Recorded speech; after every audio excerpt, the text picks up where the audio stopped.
Baik, kembali lagi di kontroversi. Mas Indra, kalau memang tidak wajib kegiatan tambahan seperti study tour, perpisahan atau wisuda di luar kota, kenapa ya masih banyak sekolah yang menyelenggarakannya? Jadi satu hal yang harus kita luruskan, yang namanya study tour atau field trip, itu sebetulnya adalah kegiatan yang sangat penting dalam proses pendidikan. Itu yang kita sebut dengan experiential learning.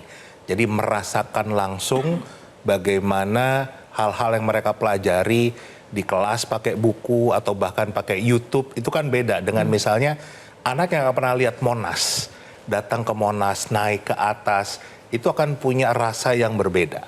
Jadi itu yang disebut sebagai field trip, ya kan, karya wisata, dan itu di seluruh dunia menjadi satu bagian dari proses pendidikan. Semuanya di situ.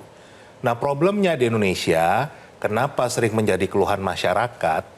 Karena terus terang ini tadi juga sudah disampaikan, lebih berat sepertinya ke komersialnya daripada urusan pendidikannya. Dan itu sebetulnya diawali dengan, kalau saya bicara dengan beberapa kepala sekolah negeri ya, problemnya adalah mereka harus hidup dengan yang namanya dana BOS. BOS itu singkatan dari bantuan operasional sekolah. Jadi pemerintah, legislator kita tahu itu cuma bantuan. Tapi yang namanya bantuan itu di Indonesia dipaksa untuk menjadi biaya. Jadi kan kurang.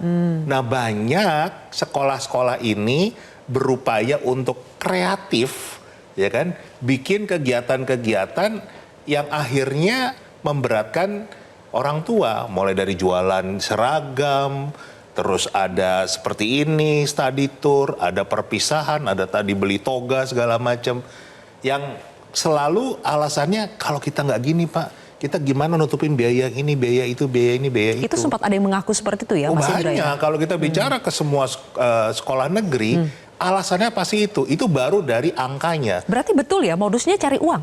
Oh iya. Jadi memang saya katakan faktanya di Indonesia lebih besar urusan untuk bagaimana mendapatkan biaya dari masyarakat daripada untuk urusan mendidiknya. Nah, tadi Kang Dede juga mengatakan ini lebih banyak jalan-jalannya daripada sebetulnya apa hasil dari study tour itu. Nah, kalau saya sih merasa sebetulnya kita kembalikan lagi penanggung jawab urusan mencerdaskan kehidupan bangsa ini siapa? Ya. Ya kan? Oke. Kalau kita juga lihat Undang-Undang Sisdiknas nomor 20 tahun 2003, menteri yang bertanggung jawab urusan pendidikan itu Menteri Pendidikan Nasional. Kenapa hari ini pun nggak ada datang wakil dari Kemendikbud? 125.000 orang loh karyawan di Kemendikbud, masa ngirim satu orang ke sini aja bicara ke publik nggak bisa? Kami sudah berusaha mengundang perwakilan dari Kemendikbud, tapi memang katanya belum bisa hadir. Mas Indra, nanti kita sampaikan lagi ya. Mas Indra ditahan dulu, saya akan sekarang ke Ibu Rosdiana. Selamat malam, Ibu Rosdiana. Selamat malam, Mbak. Baik, Ibu Rosdiana, sekali lagi kami dari Metro TV mengucapkan turut berduka cita atas berpulangnya Mahesha. Semoga Mahesha mendapatkan tempat terbaik di sisi Allah Subhanahu wa Ta'ala. Terima kasih Ibu Rosdiana sudah mau meluangkan waktunya untuk berbagi sedikit bersama kami di Metro TV. Ibu, kami ingin mengetahui dengan adanya peristiwa ini, menurut Ibu, apa yang harus dievaluasi? Apakah kegiatan seperti perpisahan, wisuda, atau study tour di luar kota itu menurut Ibu perlu untuk tetap dipertahankan? Enggak juga, Mbak. Menurut saya enggak mesti keluar kota. Di ruangan sekolah juga bisa. Tidak perlu dipertahankan ya, Bu. Faktor utamanya apa, Ibu? Karena keselamatan? Ya, keselamatan penting.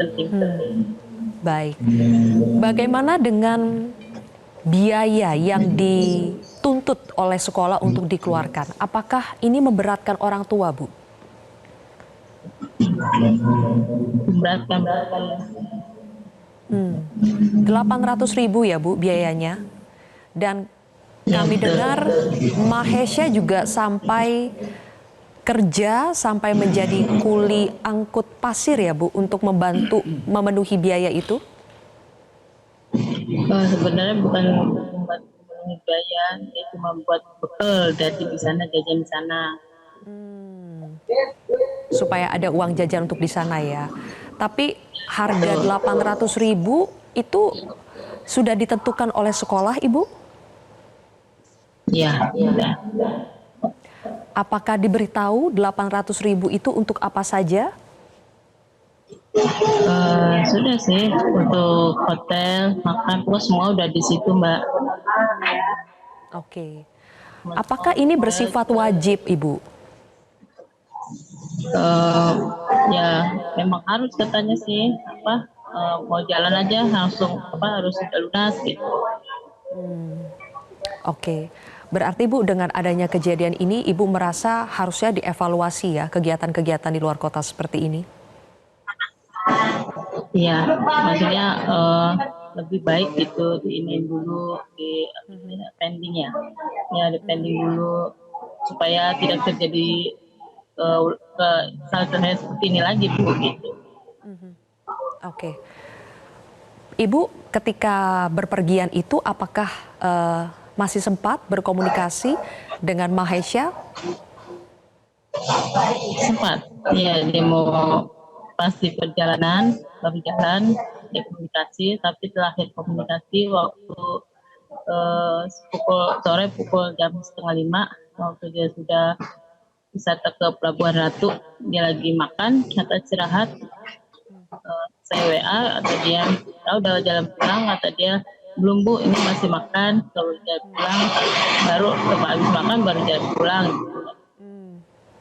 Oke, berarti itu komunikasi terakhir dengan Mahesha ya, Bu? Oke.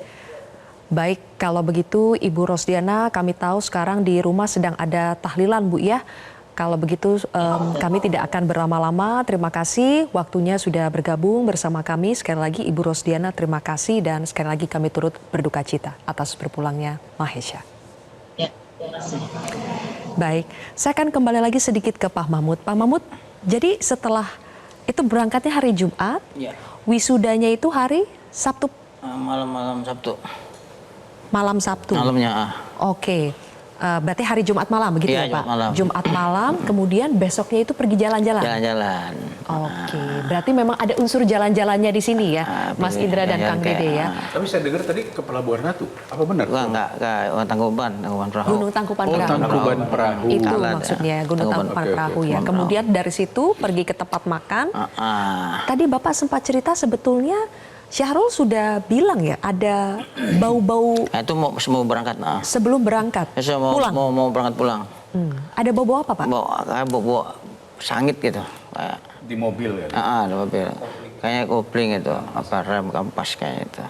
Jadi belum lama setelah jalan mobilnya itu langsung tabrak ya Pak? Nah, setelah jalan kira-kira 5 menit, anak saya sempet duduk di tengah kan tuh. Belah kiri, dia sempet jalan ke depan. Depan tuh dia mau rencananya mau buka HP.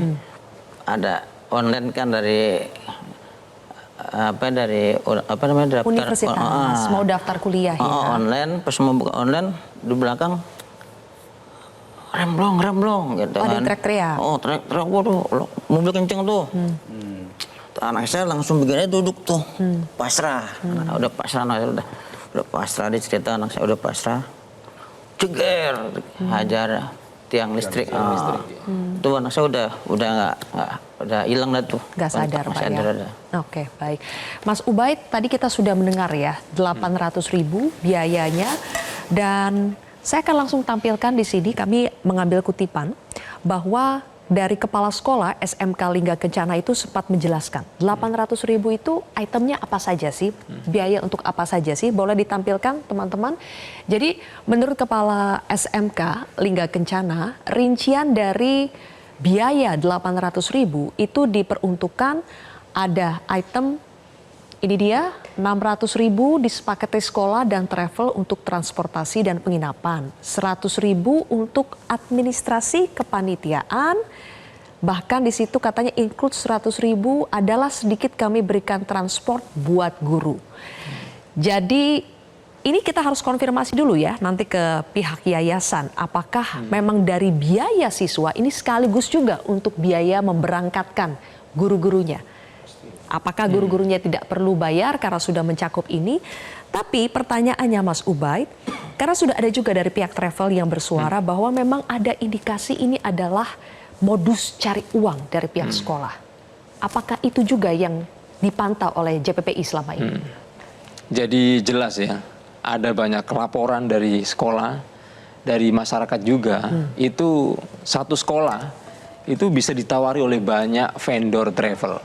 Dan masing-masing vendor itu memberikan margin yang beda-beda. Artinya vendor travel itu ambil keuntungan yang juga ada bagian untuk sekolah juga gitu.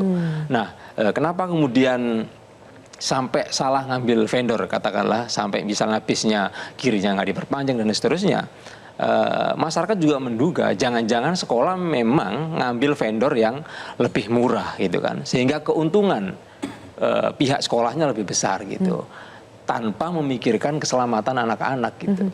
Jadi yang namanya katanya ada modus cashback buat pihak sekolah, atau misalnya pihak sekolah ingin mengambil keuntungan lebih, makanya harganya ditinggikan, jadi bebannya kepada siswa. Itu betul terjadi kah? Itu jelas itu, jelas terjadi itu ya.